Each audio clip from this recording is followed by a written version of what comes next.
First time, there's technical glitches out there, but that's great. That's awesome that you've done the rebranding because you've realized that there's, you know, as you say, more services that you're offering Mhm. and more right there, and to have your name better represent what it is that you do, and that's great. Yeah, exactly. Yeah.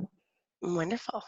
Mhm. Wonderful. Well, we'll just take a moment and go through so that everybody else knows. I think everybody's names are up there anyway, but we have Suzanne McKay Dunn from BC joining us, Lillian Larson from Boston joining us, Leanne Ballard from right here on the other side of my desk joining us. We have Diane Mueller from BC joining us, Andrea Drake from BC, and Karen Cruz. So we can't see Karen, but Karen is from the States, and I'm drawing a blank as to where she's from right now.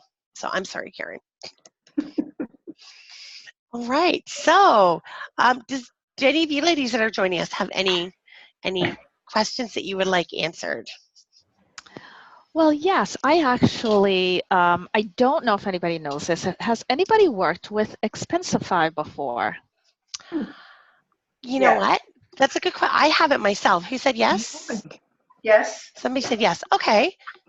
Great. So I have this new client, and I'm wondering how to do this best, but we have a lot of billable expenses. He's in the entertainment field, and I was wondering, have you tried the syncing with QuickBooks Online? Do you know if that works?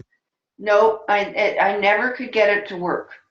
Okay. I don't know if anybody else has, but basically, I just do the report in a PDF and then process it that way. Okay. Does anybody have any ideas if I were to change him from Expensify to Receipt Bank? Would that coordinate with the billable expense? Yeah. Yes. There, you can also pull out expense reports. Sandra here she's our local expert when it comes to that part of it on Receipt Bank.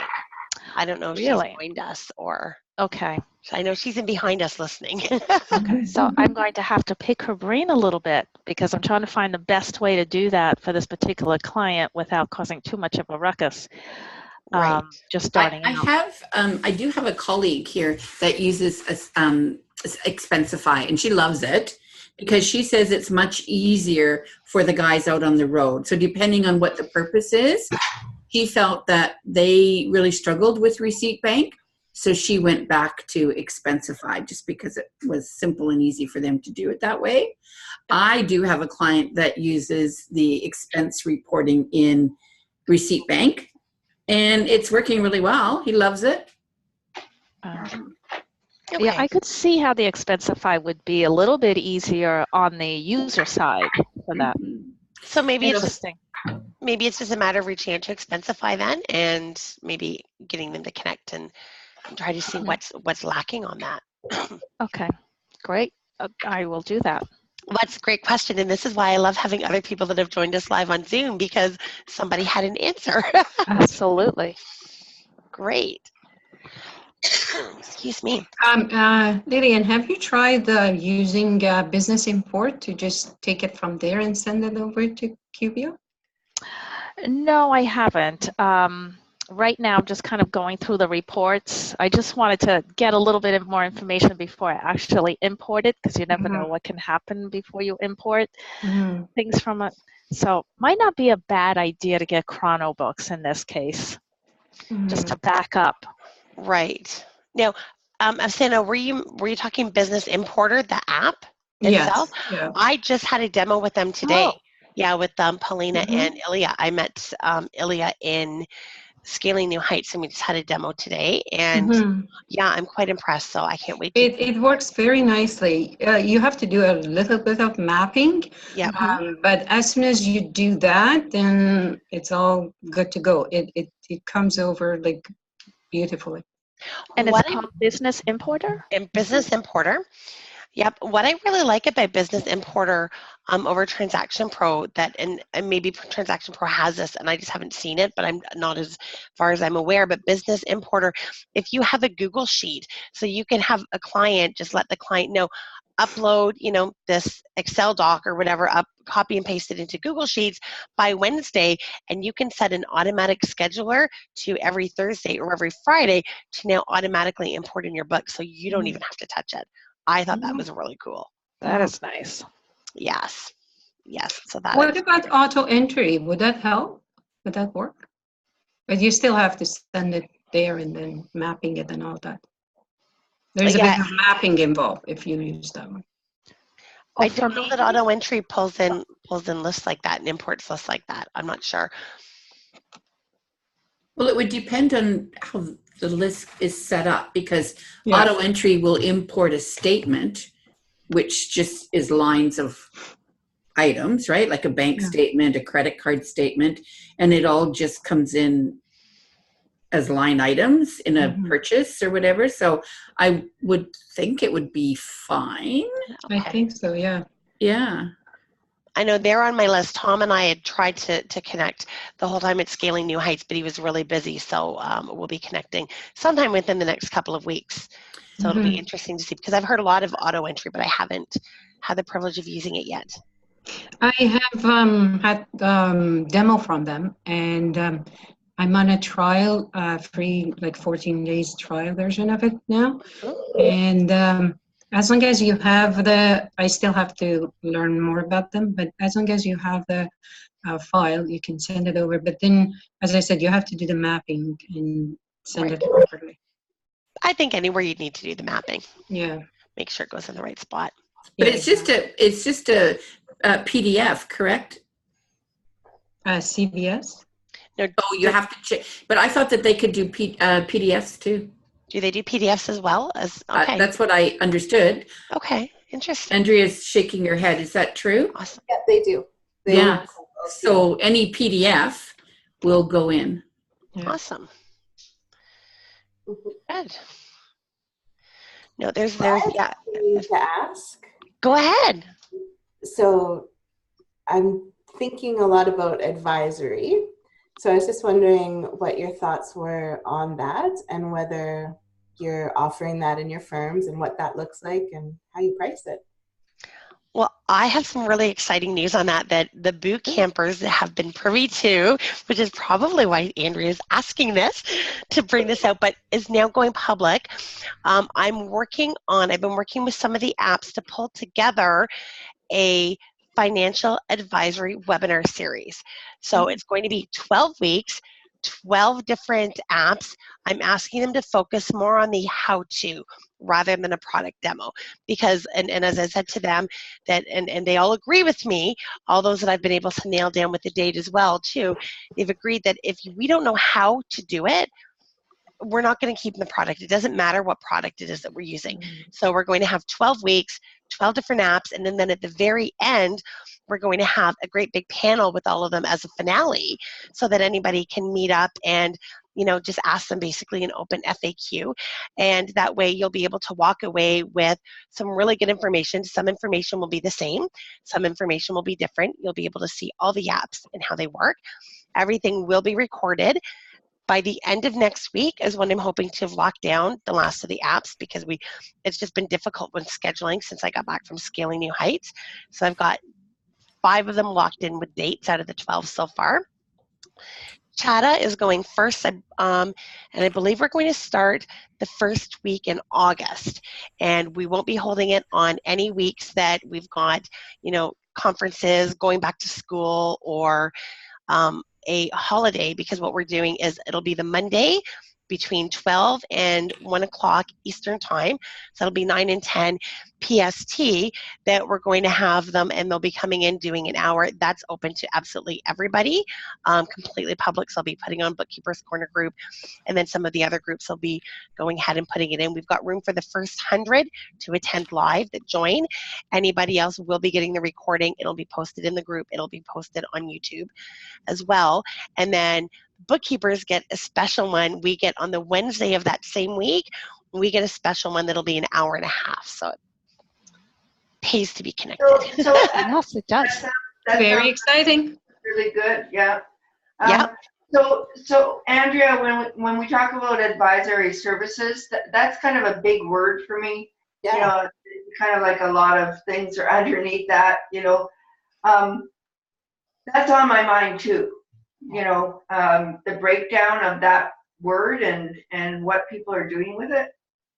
Well, and how to make it simple, how to make it so that anybody can go and start with this. And it started, excuse me, with some of our conversations on our last boot camp chat, speaking with Andrea in Scaling New Heights, and then speaking Lisa Mueller in Scaling New Heights, walked out of, I think it was a cash flow tool presentation or breakout session, and she said that just they gave an amazing, simple how-to and broke it down into something that she can easily follow.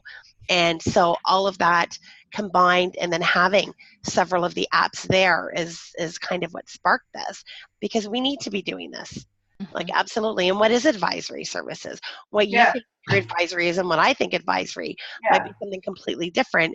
And if we don't know how to properly do it to give value to the clients, I mean, we're it's affecting the whole industry. It does, yeah. Negatively, right? Yeah. I asked that question in a pro advisor group, and what people's definition of that word is, and all that I got out of it was management accounting. Wow. That's not very helpful now, is it? See, and to me, they're like two different concepts. Right. Yeah.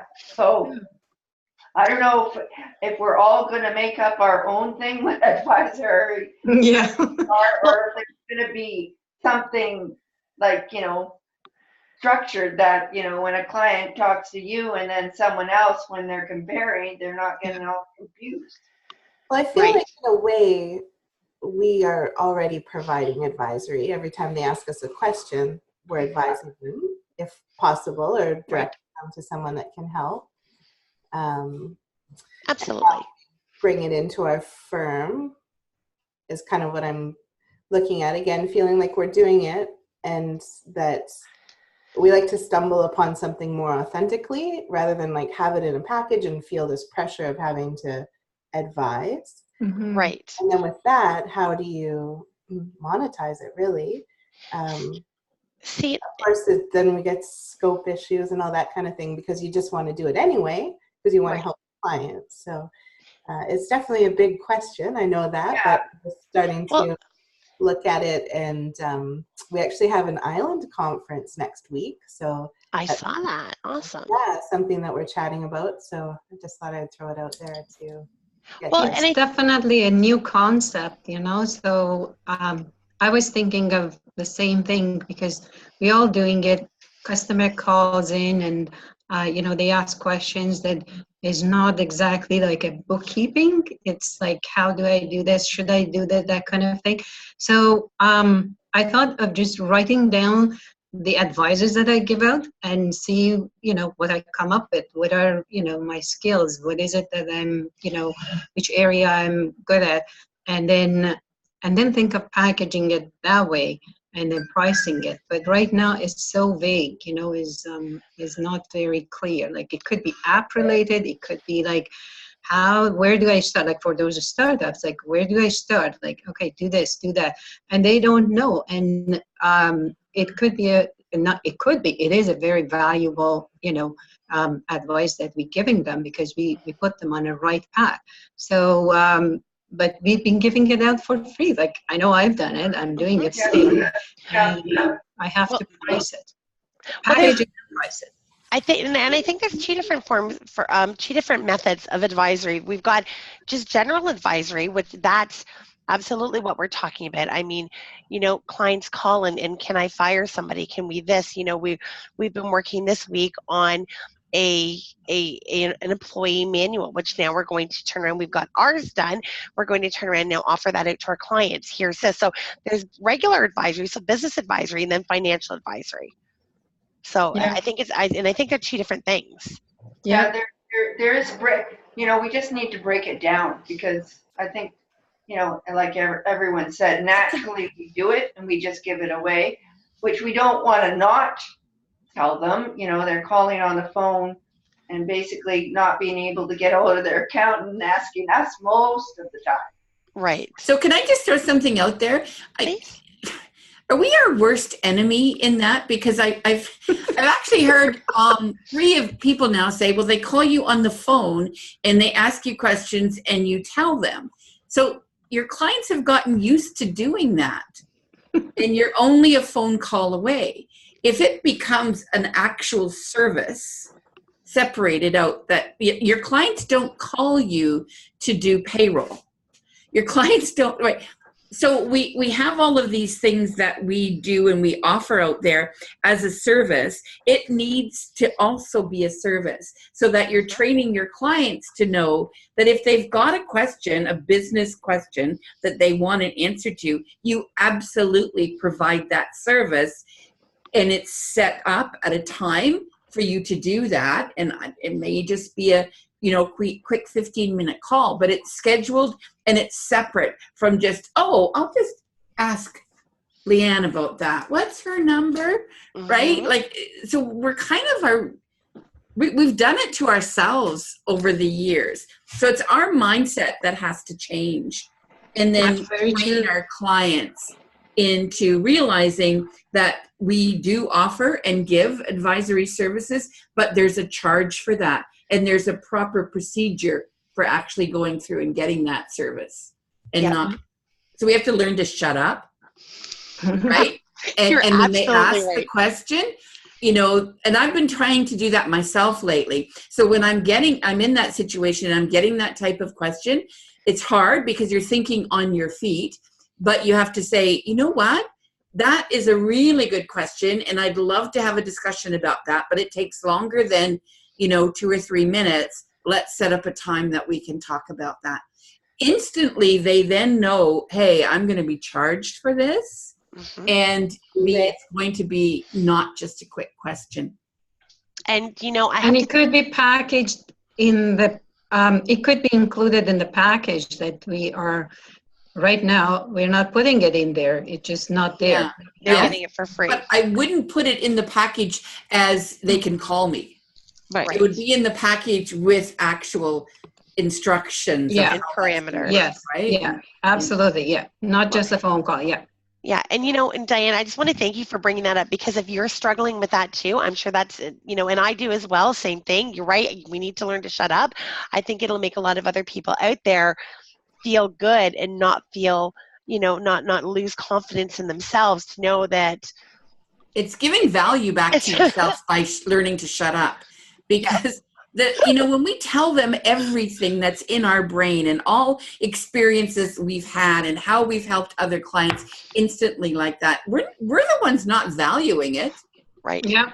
Mm-hmm. We're like, we get so excited when we tell people things that we know, and it's been this way forever. It's just like, maybe that's one of the reasons that we got into this, business field, because we like helping people. But I started putting that recently, Andrea. I started recently putting that. I have a booking system for people to book time, and I actually put that just a quick question as something that they can choose now to book me for a 15-minute or a half hour, just a quick question. What do you use then? Yeah. I just use Microsoft. Because it comes with Microsoft Office 365. It's called Booking, but there's there's lots of them out there that do the same thing, right? And I do have them directed to my site to book time, but I love the option of ask a question. And exactly. That way. That's awesome. Yeah. And you have it on your website? No, I don't have it on my website. I have it in my signature line. When I send an email back and forth to my clients, there's a click here to book an appointment. And then when they do click in there, they have a list of different things that they can make an appointment for. So, and one of them is a quick question. Yeah, that's great. It does seem to change the mindset. Mm-hmm. It seems to be helping a little bit. And then I had to learn to shut up on the phone. Mm-hmm. I'm making a note of shutting up. Oh, that's awesome. No, but that's it. And it's so true. And that's a great idea. And I love that it's called just a quick question. Yeah. Because you're right. It's helping change their mindset. Yes. at the Yeah. same time. Awesome. It's putting value on that quick question, which Mhm. I think for so many years we have not put any value on it, so the client hasn't put any value on it and Yeah. felt that they could quickly pick up the phone and ask us. Yep. You're absolutely right. It comes from us. Like if we don't value it, nobody else would. Yeah, and if you're looking at packaging, if you wanted to include in packages versus separated out, you could have that in your higher package, maybe, a monthly consultation meeting Mhm. or something, and generalize that and then put that in their other package. But Yeah. make sure that you're charging an appropriate price for it, because that is at, like as Diane said, it's specialty. It definitely should be higher. That's all of our value, and that should be at a higher knowledge. So you should be putting in a higher charge rather than a regular, what you would consider an hourly rate or something. Mhm. I know with all training and consulting, I basically charge that at $175. So, I could add in, well, if you want this, great, we'll add that in, and then just know that in my cost, it would go up by $175 for 1 hour. Yeah, put it right in the package, and you could even call it that. Yep. Just a quick question, comes for free. You can, you can't call me, but you can link it, click on the link, and you can set that up anytime, Mhm. and it's part of the package. Yeah. Well, that 15 minutes is not like only 15 minutes. It comes with a lot of knowledge in the past. And sometimes you don't have the answer right away and you have to do your, work. So it could be like a few hours that you put in to just blurb up that answer, So definitely has a value which we haven't given it to it. Yep. Absolutely. My phone rings a lot less, but I see a lot more bookings coming through on my email, and I'm not getting as disrupted throughout the day. So it's working. Because you know when it's coming. Yeah, it's a good way to respond too, to just send a link and say, Yeah. I'd love to help you with that. Please book. And then I love that idea. Works for you. And then you always want to put it across that the reason why you're asking them to book it is for their convenience, right? It's not about your convenience, it's about theirs. They can find a time that works for them on your schedule. Right. Yeah. Positioning. It's all about the positioning, and you're right. Yep. Yeah. Great ideas. Mhm. See, look what happens when we just fly by the seat of our pants for things. Yeah, it's actually been a huge time saver for me. And I found people were trying to contact me in such a variety of ways, even through like a Facebook message. So on my page now, I do have, thank you for getting in touch. Would love to speak with you. Please go to my website, click here to schedule time at your convenience. Yeah. And even just having that auto go out, so I don't have to spend that 15 minutes a day going through all of that as well. Right. It's been a real big. Yeah, it really does make a difference. I love those ideas. I've started not to do, but I think I will use your idea, Diane. I have started to do time blocking because I was constantly being interrupted all day. So at the end of the day, it almost feels as if I've done nothing. So I block number of hours per day that there are no interruptions. So I have 2 times to call everyone back. And that's when I do it. And I find that my calls are a lot more effective because I'm not being rushed, I'm not being distracted, and I'm getting my work done, which is really nice. Mm-hmm. Yep. Very true. Yeah, I think also if you're not, we kind of go back and forth, in availability. I remember when I used to work 24/7, 7 days a week, like crazy, man. And then I cut off the weekends. And that was a big shock to people. Oh no, she's not available for an answer on the weekend.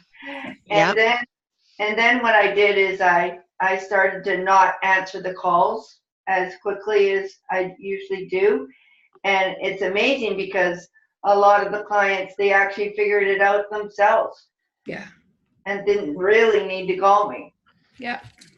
So I think that's important for us.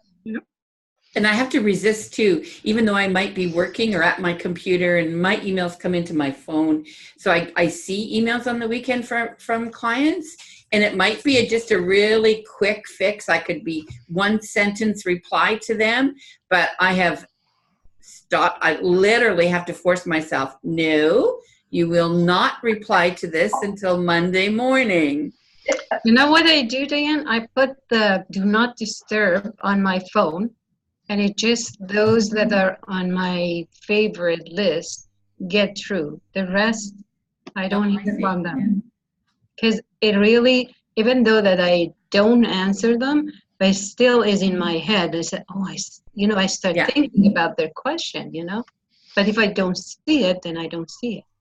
See, and I know I myself, I still do work some weekends. I mean, this weekend, for example, my husband and my daughter are both working all weekend. So I'll do extra work on this weekend so that way I can have more time with them during the week when they're off. So if I am sitting here working the weekend, what I do is I actually, and I try to remember to it every time. I don't necessarily remember to every time, but we use 17 Hats to respond to the emails like a CRM, and I can then there actually put it to send to so that it'll respond Monday morning at 10 a.m. Yeah. So yeah. at least that way I'm doing it. You're training them also, yeah.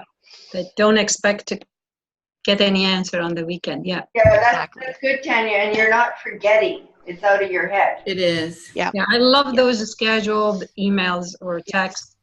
They're really helpful. Yeah, I absolutely. mean, you wouldn't get a reply from a lawyer on a weekend. You wouldn't Right. get a reply, like, why do we do this, right? I We swear we're torture our ourselves. worst enemies. Yeah. Yeah, but I think it started, I know with myself, I started. Even if when you working send around a my question daughter's to your client, kids. Excuse me. Sorry, Afsana? when you send the email or question to your client, they don't respond right away. No. So, Exactly. well, we have set up this expectation that, right away, like instant. Yeah. I'm asking, give me the answer. So Mhm. yeah, we have to train them. Well, that's good homework for ourselves till the next meeting. Yes. Yep. All Have we got right. any Facebook questions? No, nothing.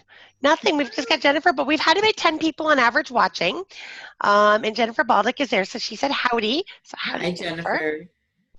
Jennifer. So this news chat thing is all inclusive of all programs, correct?